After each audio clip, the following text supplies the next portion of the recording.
Good to see Hello, you. everybody. Can you hear me?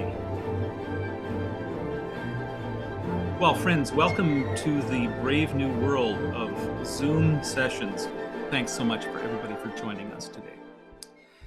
Hi, everybody. I'm Steven Schick. I'm the Arthur and Molly Wagner music director of the La Jolla Symphony and Chorus. This is the first installment of what we are calling La Jolla Symphony and Chorus Presents. What you're going to hear are pieces that have been put together from various concerts, which we've done over the years, taking advantage of our good relationship with UCSD TV and the idea that we have wonderful recorded pieces, thanks to Michael Latz and the Joan Forrest Fund. So we're going to take advantage of that, and we're putting these pieces together around themes that we care about. The theme for today is joy. And if I'm completely honest with you, that's a little bit of an awkward theme at this moment. And in fact, if you are watching this on a recording after the fact, you should know that we are recording this conversation. We're having this conversation on June 5th, 2020.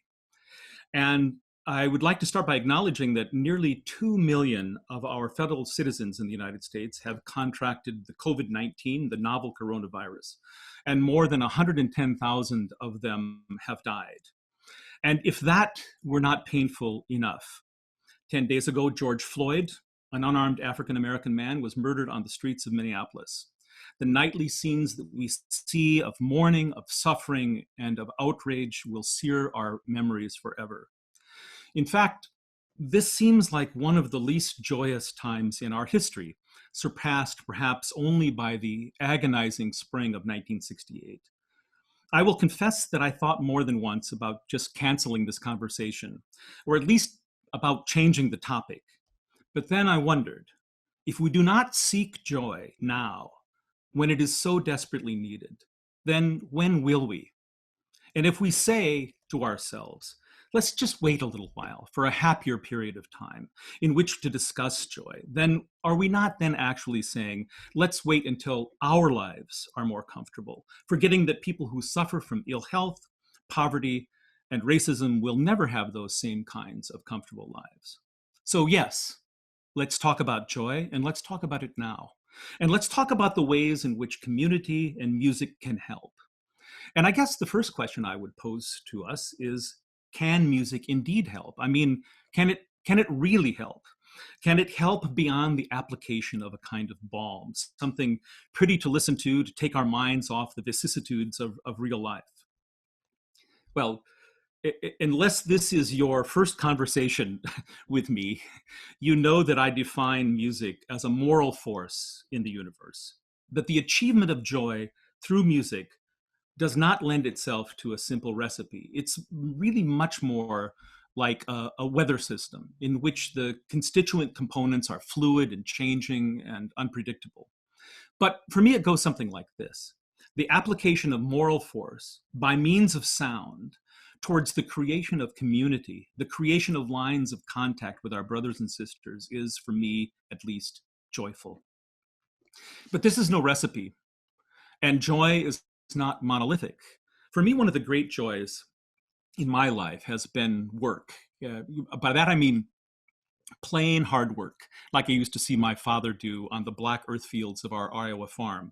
My version of that, although I really have to add that it's much easier than what my father did, is the work I do and we do together with colleagues of the La Jolla Symphony and Chorus. We will often take a difficult, sometimes a new piece, we'll break it down, we learn it individually, we bring it together, and together we construct a performance, and then we offer that performance to you. The joy that's found in that work is extraordinary.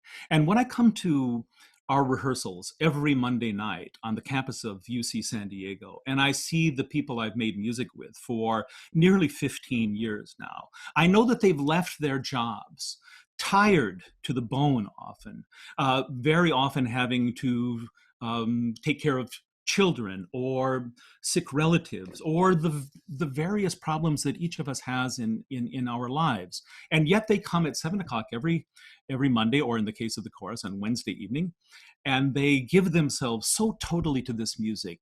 Then I know that at the basis of this is joy, because it is frankly the only thing that is powerful enough to fuel that kind of devotion and that kind of energy.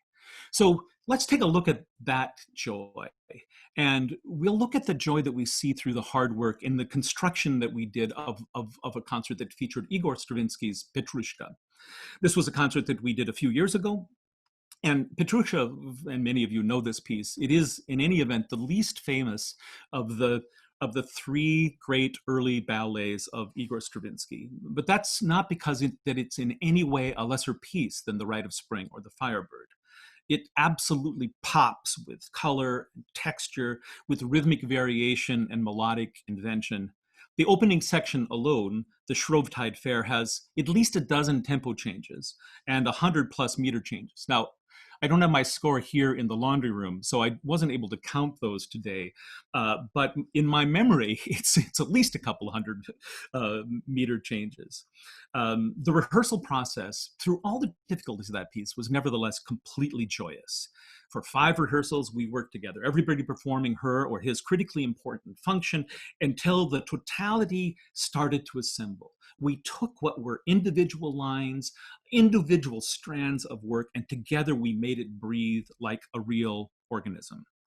The story of the ballet, which was frankly pretty edgy for 1911, is about puppets coming to life, about tricksters and the tricked, and there is even a role for the orchestra itself, which seems every once in a while to object to the difficulties of the piece through explosions of trumpet fanfares and drum rolls, etc., as though the orchestra were saying, now, could you give us a break here? It's awfully hard.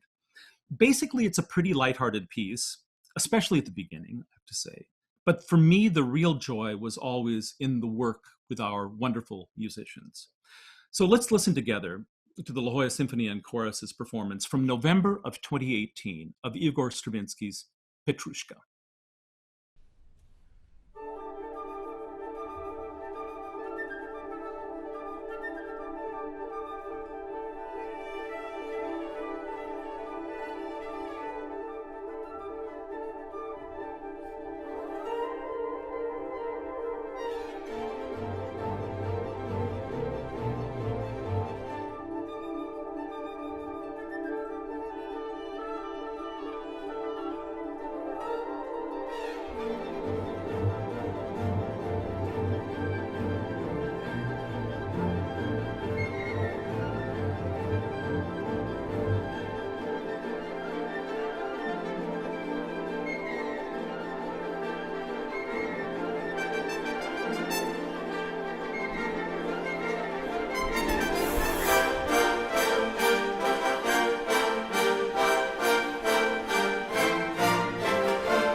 That's amazing.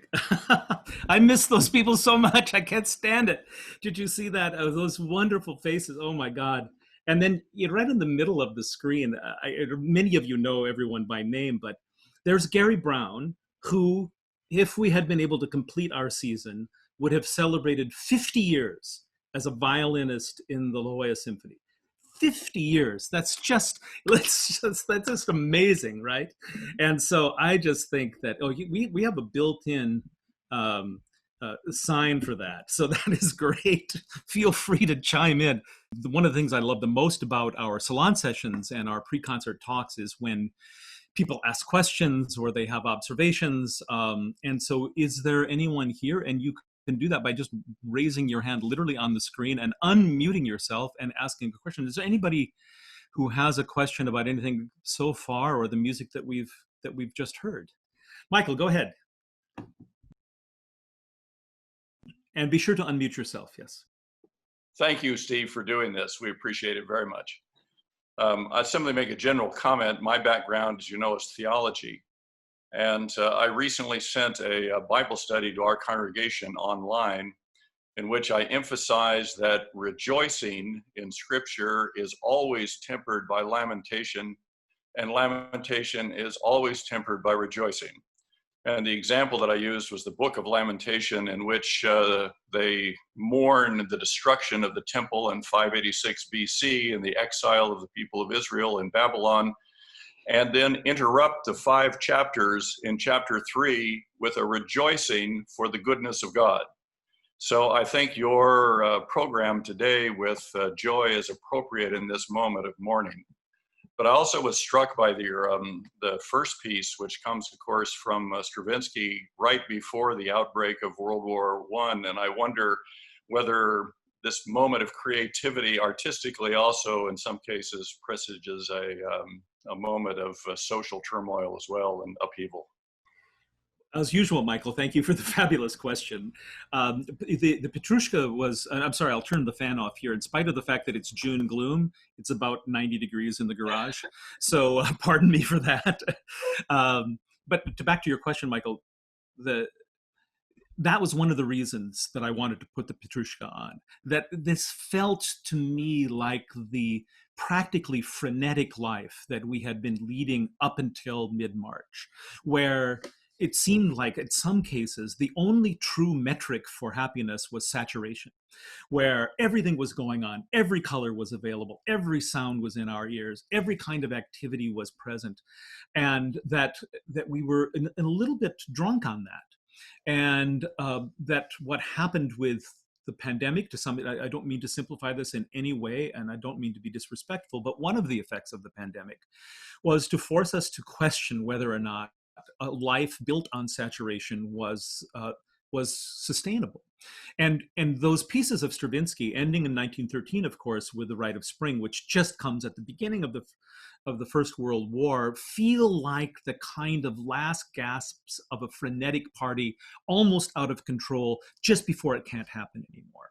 And then, of course, we know with Stravinsky that the next piece he wrote was in 1917, the L'Histoire du Soldat, for 7 musicians, not for 107. And so that was quite a conscious choice in terms of the putting together of this program, something that seemed like it preceded the fall. The other comment that you have about the Lamentations is very close to my heart. Actually, it reminds me of what the great composer Toru Takemitsu said. And he said, every piece of great music and every piece of joyful music is at its core fundamentally melancholy. That you can't actually really achieve what we think of as greatness in music without being willing to embrace the lambent aspects of life. And so I'm not sure that we hear true melancholy for example, in the Machaut, but I believe the sort of lamentation of the singer is present to some extent. But when I hear great music, I am aware of its fundamental melancholy. So thank you so much. That was a fantastic question. Let's take just a little time out from our discussion of musical joy to look in on Peter Clark, co-concertmaster of the La Jolla Symphony, to see where he practices.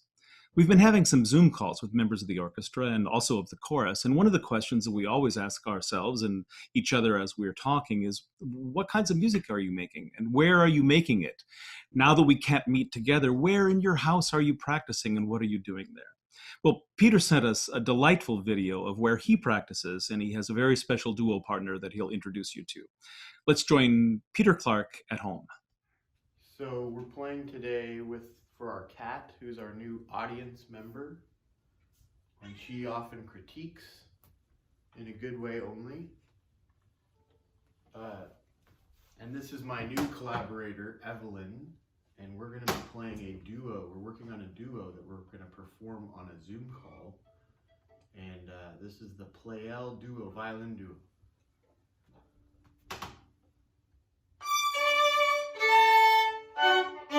Hey, can you give me a little better intro? I couldn't follow you there.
Some issues there at the end, didn't we?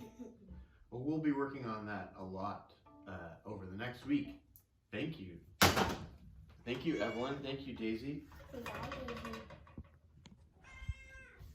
She liked that one, I think. One of the secrets for me in finding joy is to learn to enjoy not just the joy when it arrives, but the search for joy. When you anticipate something that is sweet, that is delicious, that is a reward of some sort, or if you simply think about the way life unfolds before you, if you're only oriented towards its goal, its achievement, then you miss sometimes, I think, the best part. So the search for joy is really what I'd like to turn to right now. And to give you an idea of where we're headed with this, the next piece we have on the docket for you is an arrangement of a 14th century virelai that was composed by Guillaume de Machaut. And Machaut was one of the most important composers, frankly, ever, but certainly of his day. But if you come if you only hear orchestral music, then frankly, you probably don't hear very much early music. You hear probably no Machaut. He didn't write for the modern symphony orchestra. You rarely have a chance to hear him unless you go to sort of specialist concerts, or if you have a record collection that would rival Brian Schotlander's, then you probably know Machaut. But for orchestral audiences, that's sometimes hard to find. And so the way we got around this problem, because Machaut, of course, did not compose for the orchestra, is that we, as the La Jolla Symphony and Chorus, commissioned an arrangement of Machaut. We commissioned, in fact, an arrangement of his delightful piece called Je vivrai liément me deport, which means that I will live. Should I be able to live beautifully, I will also be able to enjoy myself. And this, by the way, arranging for anything is just a devilishly tricky enterprise. You have to make it sound enough like the original so that everyone understands what the source of it is. And then you also have to have enough of your own take on it so it doesn't seem like it's just another version of the original. So finding that middle ground, I find, is really tricky. And so when the idea came to me, frankly, to do this piece, I thought immediately of a UCSD graduate student composer, Felipe Rossi. And Felipe is an expert at arranging things. He somehow finds the core of the piece that he wishes to arrange, and he deals with that in a way that sometimes, if it doesn't even particularly sound like the original, it has the same DNA, the sort of same spiritual DNA as the original. I mentioned already that this is called a virelai. Actually, Machaut would have called it a chanson ballade, but it's basically the same thing. This is a form of the late Middle Ages that involves strophic renditions of text. So you see verses and separated sometimes by instrumental playing. So this was on a program which I really, really loved, in which we wanted to expand the ambitus of our repertoire. And of course, we are, in the La Jolla Symphony and Chorus, well known for playing contemporary music, but I thought, why should we then ignore the other side of that spectrum? Why should we ignore the earlier music? And so we commissioned Felipe for his arrangement of this piece, and we are going to hear a recording of it in a performance from 2017 featuring the soprano Kirsten Ashley Wiest and the violinist Kier Gogwilt, who has performed with us several times.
Great. Hey, Ruben.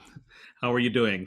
I'm doing just fine. Thank Great. you. Everybody knows Ruben Valenzuela, the choral conductor of the La Jolla Symphony and Chorus, and we're here to talk a little bit about this extraordinary piece of Leonard Bernstein's, his Symphony Number 3, what we call the Kaddish. Now, this was a piece that we did before you joined us as the choral conductor, and so I know you weren't involved in the preparation of the chorus, but you certainly know the piece and have a lot of thoughts about choral writing. Before we start in on that, let me just give for everybody a little background on the piece. The Kaddish is the Jewish ceremony for the dead. It is a memorial ceremony, but unlike many memorial ceremonies, which are often seen as private or inward looking, a part of every Kaddish is the notion of reaching out to community and the idea that mourning is best expressed by the hope of peace and the promise of God at the end of the mourning process. And so the part that we're going to hear in just a second is actually the end of the Kaddish, this very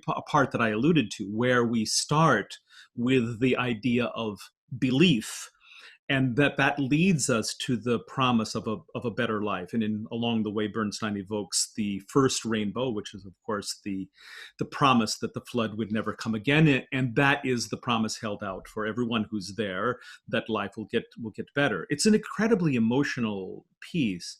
And part of what I wanted to talk to you about, Ruben, is just the way in which composers like Bernstein, but certainly not limited to him, use voices, and in particular masked voices, to explore really highly emotional states.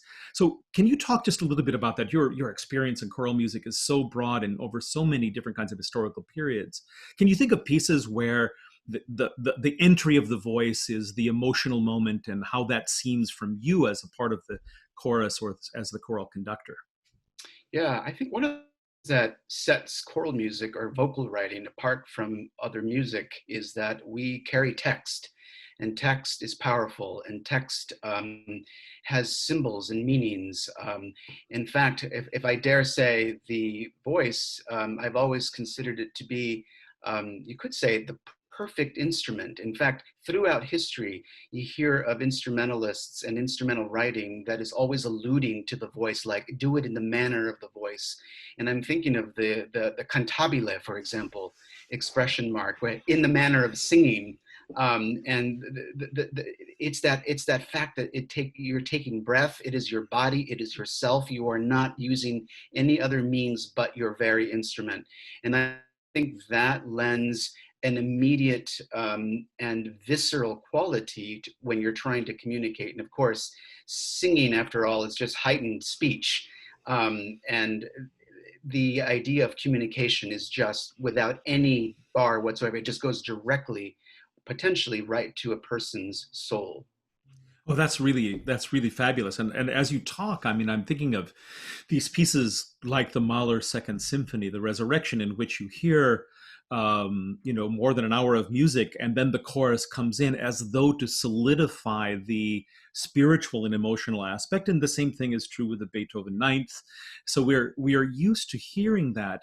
In the case of the Kaddish, there is this interesting balance between yearning and mourning and joyous music making. And as you said, the voice does that almost better than anybody else. Do you find when you're conducting orchestra pieces for chorus, voices in orchestra or voices in instruments, that the instruments, in quotes, learn from the voices, learn how to imbue their lines with emotion? I think, yeah, in an ideal situation, I do think that's the case, because if you're not, because of the fact that I think breath is at the very core of this whole thing. That if you're playing an instrument, having grown up a pianist early on, you technically don't have to breathe to keep playing, but there's this idea that breath and letting breath be the sort of dictating a coherent musical idea, I think really does trickle out and imbue a room full of musicians, regardless if there's breath involved or not.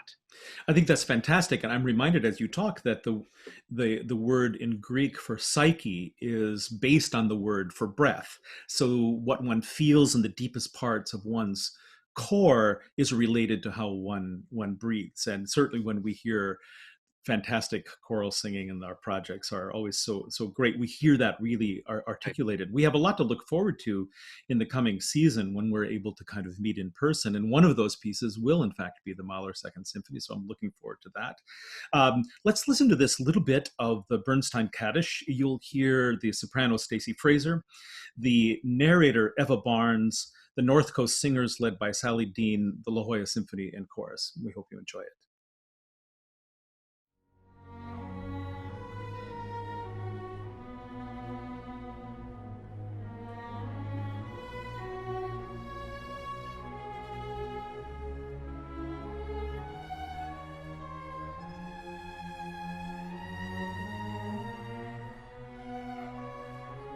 Believe.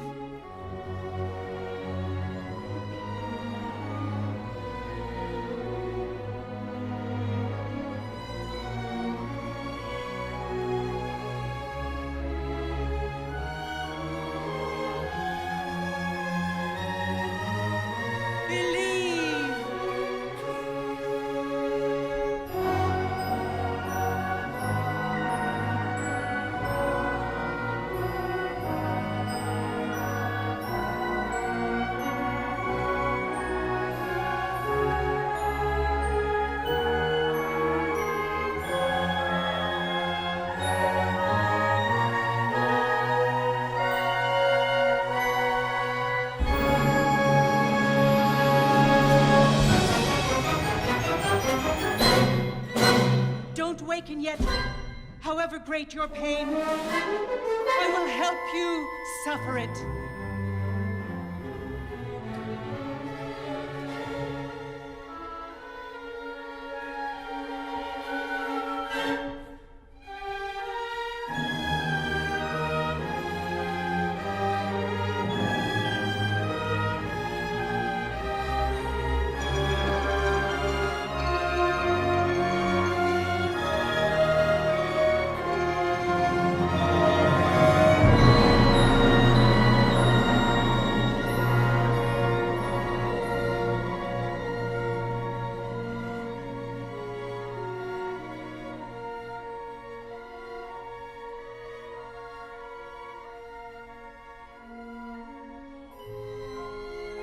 Oh God, believe in me, and you shall see the kingdom of heaven on earth, just as you planned.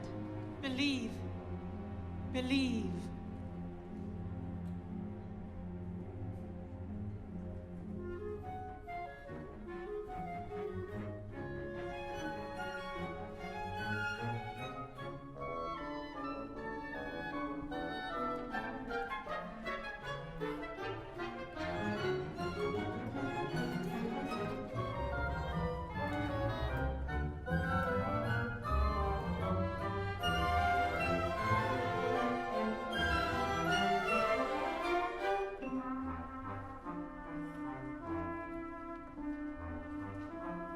See how my rainbow lights the scene? The voices of your children call from corner to corner, chanting your praises.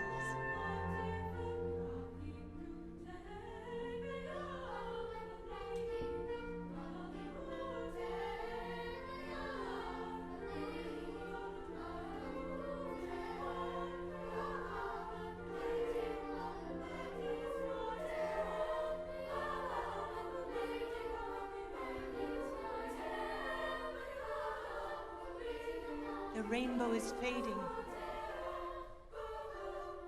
Our dream is over.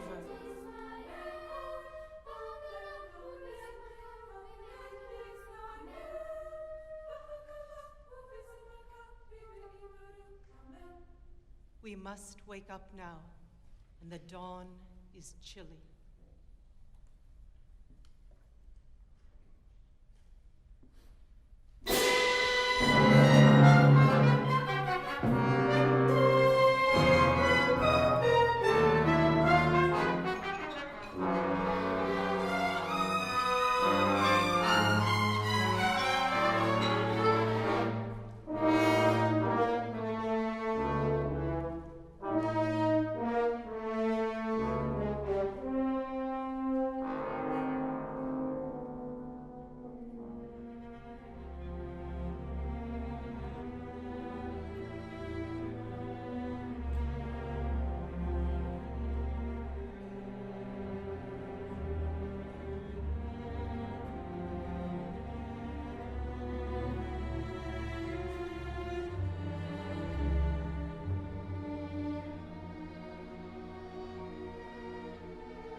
The dawn is chilly, but dawn has come.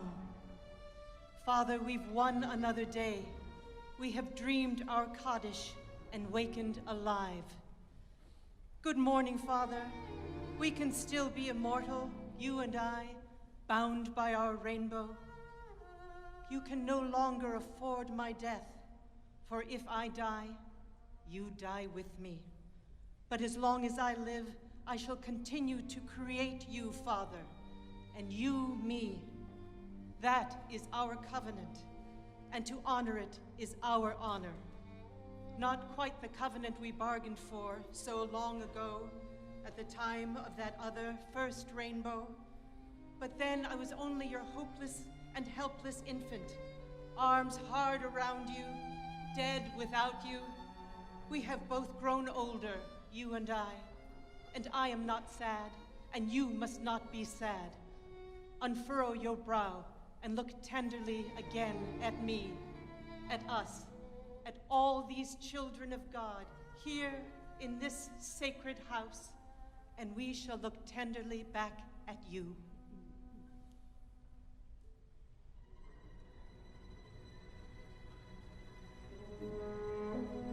O my Father, Lord of light, beloved Majesty, my image, myself, we are one, you and I, after all. Together we suffer, together we exist, and forever we'll recreate each other. Recreate each other, suffer and recreate each other.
I'd like to kind of circle back to where we began, because we've heard the joy of common cause in the Petrushka, and we've heard the joy of amorous love, or at least the joy of its promise in the Machot, and we've even heard in Bernstein the joy that comes from the resolute and open-hearted mourning, where the simple act of rising from pain completes a covenant with God and allows us to avoid the second flood. We know that joy can be impish, it can be elusive, it can be sexy. It comes from hard work, and it comes from patience. It is the light at the end of the tunnel, and in fact, it is the tunnel itself. Here's how Rumi, the extraordinary 13th century Sufi poet, described it. By the way, Shams, in the penultimate line of the poem, refers to the wandering dervish, Shams. He was Rumi's lifelong friend and almost certainly the love of his life. Here is Rumi's joy. No one knows what makes the soul wake up so happy. Maybe a dawn breeze has blown the veil from the face of God. 1,000 new moons appear. Roses open laughing. Hearts become perfect rubies, like those from Badakhshan. The body turns entirely spirit. Leaves become branches in this wind. Why is it now so easy to surrender, even for those already surrendered? There's no answer to any of this. No one knows the source of joy. A poet breathes into a reed flute, and the tip of every hair makes music. Shams sails down clods of dirt from the roof, and we take jobs as doorkeepers for him.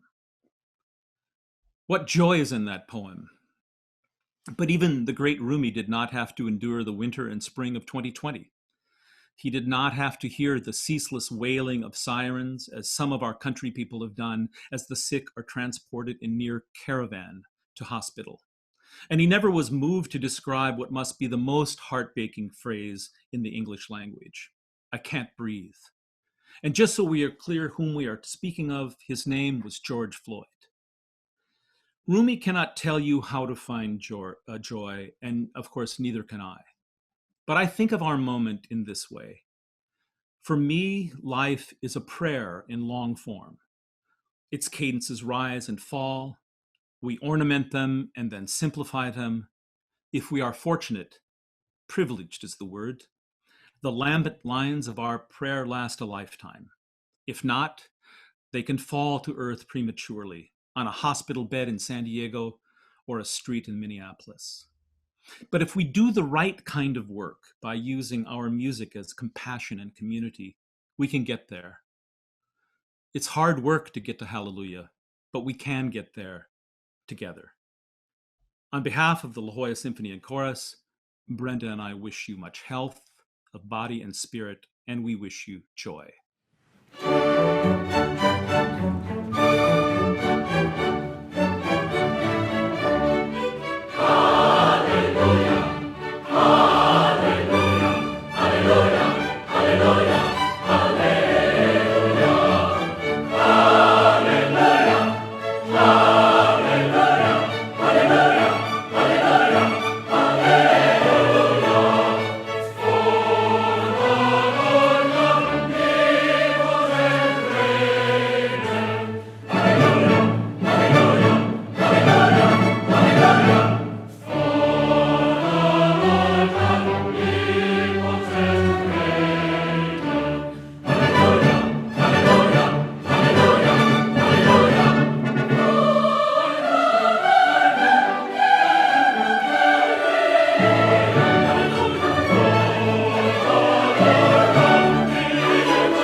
Friends, we wish you joy and we wish you health and safety in body and spirit. Thank you so much for being with us.